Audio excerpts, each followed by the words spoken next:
Hi అండి, అందరూ ఎలా ఉన్నారు? బాగున్నారా? మేము కూడా చాలా బాగున్నాము. హల్దీ ఫంక్షన్ అయిన తర్వాత అయితే ఈవినింగే పెళ్ళికి ఎప్పుడైతే తలంబ్రాల బియ్యం అయితే కలుపుతున్నారో ఆవు పాలు అలాగే ఆవు నెయ్యితో అయితే తలంబ్రాల బియ్యం అనేది కలుపుతారండి. ఒక్కో సైడ్ ఒక్కోలా కదా, మా సైడ్ అయితే ఇలా ముందుగా మనం పసుపు కొట్టినప్పుడు వచ్చిన పసుపుతో అయితే తలంబ్రాల బియ్యం అయితే కలుపుతారు. 5 ఇంటి పేరు ముత్తైదులతో అయితే ఇలా తలంబ్రాల బియ్యం అయితే కల్పిస్తారండి. 5 ఇంటి పేర్లు ఉన్న వాళ్ళతో ఒక్కో సైడ్ ఒక్కో ఆచారాలు కదా, మా సైడ్ అయితే ఇలా ఈ రోకలతో అయితే ఇప్పుడు తలంబ్రాల బియ్యాన్ని దంచి పెళ్ళికైతే రెడీ చేస్తున్నారనమాట. టైం అయితే ఎక్కువ లేదండి. హల్దీ వీడియో చూడకపోతే ఒకసారి చూసేయండి. ఇప్పుడైతే తలంబ్రాల బియ్యం కలిపారు కదా, ఇప్పుడు 5 ముత్తైదులు అయితే తలంబ్రాలు అయితే దంచుతారనమాట. ఇలా రోకలతో మనం పసుపుగా అయితే కొట్టామో రోకల్లో, ఆ రోకలతో ఎదురు ఉంచుని తలంబ్రాల బియ్యం అయితే దంచుతారనమాట. అవే పెళ్ళిలో తలంబ్రాలుగా పోసుకుంటారనమాట. 5 ముత్తైదులు అయితే ఇలా కలుపుతారు. వాళ్ళకి తాంబూలం అది ఇచ్చేస్తారనమాట. ఇదిగోండి, ఇప్పుడు ఇద్దరైతే దంచారు కదా, తర్వాత ఇంకా 2 ఇంటి పేరిటోళ్ళు అయితే దంచుతున్నారనమాట. అలా 5 అనమాట. అలా దంచిన తర్వాత వాటిని అయితే తలంబ్రాలు బియ్యం సిద్ధమైపోతాయి. వాటిని పెళ్ళిలో అయితే తలంబ్రాలుగా పోసుకుంటారు. అలాగే పెళ్లి కూతురు వాళ్ళు కూడా అలానే తలంబ్రాలు బియ్యం కలుపుతారండి. ఇద్దరివి కలిపి తలంబ్రాలుగా పోస్తారు. కంపల్సరీగా మేళం అయితే ఉండాలి తలంబ్రాలు బియ్యం కలిపేటప్పుడు. ఇక ఈవినింగ్ అయిపోయింది. ఇక పెళ్లి కొడుకుని అయితే విడిదింటికి అయితే తీసుకొచ్చేసారండి. మాకైతే ముందుగా అయితే పెళ్లిపేటల దగ్గరికి తీసుకెళ్ళరు. ముందు విడిదింటికి తీసుకొచ్చి పెళ్లి కూతురు వాళ్ళు వచ్చి పానకం అది ఇచ్చిన తర్వాతే పెళ్లి కొడుకుని పెళ్లి మండపానికి అయితే తీసుకెళ్తారనమాట.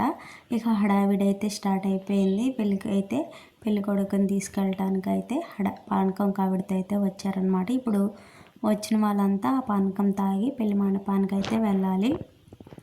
ఇక పెళ్లి కూతురికి తీసుకొచ్చిన ప్రధానం అనమాట ఇది. పెళ్లి కొడుకు వాళ్ళు తీసుకొచ్చినవన్నీ ఇలా ఒక మంచం మీద క్లాత్ అది వేసి తీసుకొచ్చినవన్నీ ఇట్లా పెడతారండి. తర్వాత పెళ్లి కూతురు వాళ్ళ తమ్ముడు అంటే బామ్మడిది అయితే కాలు కడుగుతాడు పెళ్ళికొడుక్కి కాలు కడిగిన తర్వాతే కళ్యాణ మండపంలో అయితే పెళ్లి కొడుకు వెళ్తాడనమాట. కాలు కడిగి ఇక పెళ్లి కొడుకు అయితే బామ్మడిదికి లాంఛనాలు కూడా ఇవ్వాలి. అలాగే మనకు తోచినంత అయితే మనం ఇస్తామన్నమాట.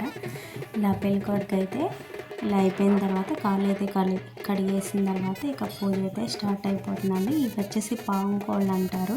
కంపల్సరీగా పెళ్లి కొడుకు పీటలో మీద కూర్చునేంత వరకు వాటితోనే నడవాలి. పెళ్ళి ఇంటి దగ్గర నుంచి స్టార్ట్ అయిన దగ్గర నుంచి అలాగే పీటలు ఎక్కేంత వరకు అయితే పాము కోళ్ళతోనే నడుస్తారండి మా సైడు. ఇప్పుడైతే పిన్ని వాళ్ళు కూర్చుని అయితే పూజ అయితే స్టార్ట్ చేసేసారు.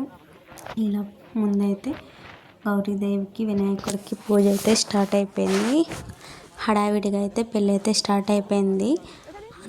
సింపుల్గా అయినా కూడా చాలా బాగా జరిగిందండి. పెళ్ళి అయితే గ్రాండ్గా చేసుకుందాం అనుకున్నారు. నాన్నమ్మకి అయితే హెల్త్ బాగోక అయితే ఇలా సింపుల్గా చేసేసుకోవాల్సి వచ్చింది. సడన్గా నాన్నమ్మకి హెల్త్ బాగోక, కానీ సింపుల్గా అయినా చాలా గ్రాండ్గా జరిగింది అనుకోవాలి. ఎందుకంటే ఒక్క రోజులో అయితే పెళ్ళి అనుకుని ఇలా అయితే జరిగిందండి. అయినా కూడా చాలా బాగా జరిగింది పెళ్ళి అనేది.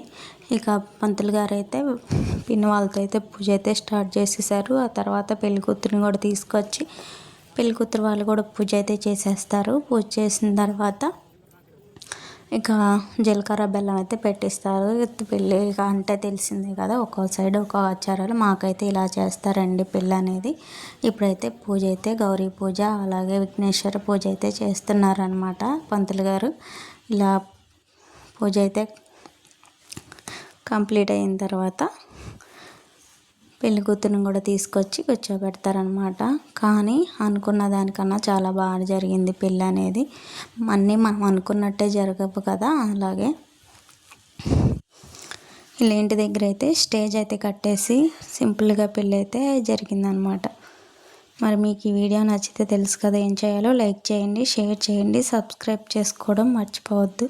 తర్వాత వీడియో అనేది జీలకర్ర బెల్లం దగ్గర నుంచి పెళ్ళి మొత్తం వీడియో అనేది నెక్స్ట్ వీడియోలో అయితే పెడతాను. నచ్చితే లైక్ చేయండి, షేర్ చేయండి, సబ్స్క్రైబ్ చేసుకోవడం మర్చిపోవద్దు. ఇప్పుడైతే పెళ్లి కూతురు కూడా కూర్చోబెట్టి పెళ్లి కూతురికి కూడా గౌరీ పూజ అలాగే విఘ్నేశ్వర పూజ అయితే చేస్తున్నారనమాట. ఈ వీడియో నచ్చితే లైక్ చేయండి, షేర్ చేయండి, సబ్స్క్రైబ్ చేసుకోండి. Thank you.